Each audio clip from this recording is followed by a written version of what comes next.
We are going to be working on another example, but this time, first, we're going to understand what is the changes in enthalpy and entropy without doing numbers, and then we're going to add those. So we're going to be looking at this reaction.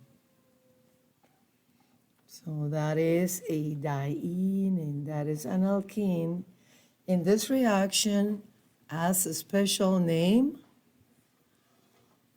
that you might be seeing later in organic chemistry in more advanced course.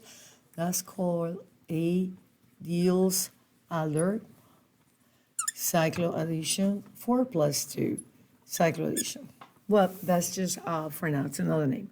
Anyhow, we have molecule A, molecule B, and you obtain molecule C. So that is an addition reaction, right? So that addition has this name. Okay, so right now, by inspection, you know that we have more moles on the reactant side than we have on the product side.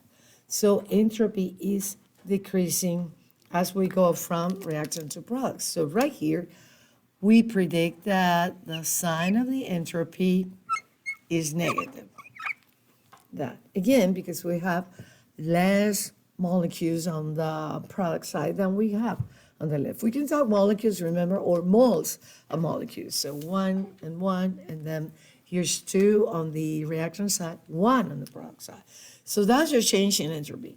And remember that we're interested in studying if the reaction is product favor or reactant favor.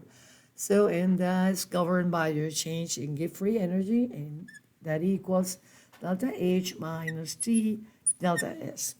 So now let's analyze what is the change that's going on here. For that, let's look at the reactants. In the reactants, we have, notice, 3 pi bonds, right? 1 pi bond here, another here. So I'm going to say here, I'm going to make like a little table here. Reactants in products. And then I'm going to have another column here for the net change. That. Now, here you have in the reaction side, you have 3 pi bonds. In the product side, I have 1 pi bond. All right. That number 3 doesn't look so clear, so I'm going to rewrite it. Let's make it a little bigger. All right. So the net change is regarding pi bonds is 2 pi bonds. So I need the energy to break. I need a break. That is the energy that I need to put in. Net. I'm talking about the net change. So now let's talk about sigma bonds. Here you have 1, 2, 3, and 4. We have 4 sigma bonds in the reactant side, and here I have 6 sigma bonds. What is a net change? So what's the difference in the reactant and product? Well, here I have 2 more. But now we're forming 2 new sigma bonds. Now I know that to break bonds, I need to supply energy. So this is going to be positive. But when bonds form, energy is released. So this is negative. Now, we also know that pi bonds are weaker than sigma bonds. Remember that you form pi bonds by, say, this overlap. Pi bonds, I'm drawing ethylene here. Say H, H, H, H.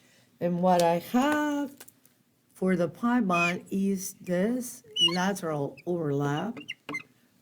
Say that like this, right? This type of overlap.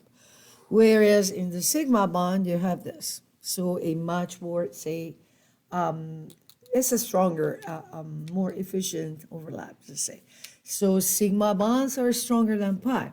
So overall, more energy is released than the energy that you need to put in. Again, because you need less energy to break those 2 pi bonds. Okay? So because of that, we can predict now that the sign of the change in enthalpy, this is all to calculate your delta H of the reaction.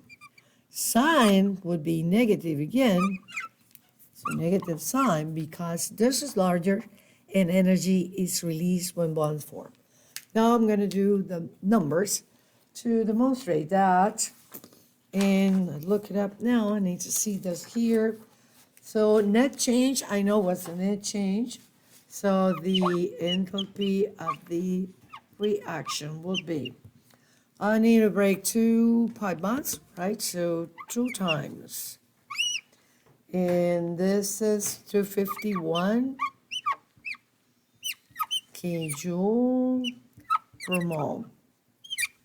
And minus, because energy is released when bond forms. So 2 sigma bonds, carbon, and that is 2 times, and I'm changing my marker. And so 2 times, and that is 368 kJ per mole. And let's do this. All right.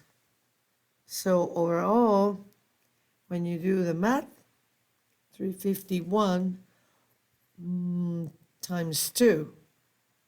And this 368 times 2, that's a negative sign. Overall, the change is here, negative 239 kJ per mole. So it's pretty exothermic. And we have predicted that. We have predicted the sign already, because just talking about what bonds are stronger than others. So our prediction in the sign is correct. And here we have that in the numbers. And finally, we have here in our equation that the entropy term, this is a negative number, but preceded by a negative, all of that is positive. But enthalpy-wise is negative. So depending on the temperature, this reaction will have a negative delta G or not. So typically, the Diels-Alder reaction are carried out at room temperature or some low temperatures. So at higher temperature, the opposite process is favored. It's meaning when you go from reverse reaction, say from here to C to A, B, if you do this, the opposite reaction has an increase in entropy, and that's favored at higher temperatures. Okay, let's test.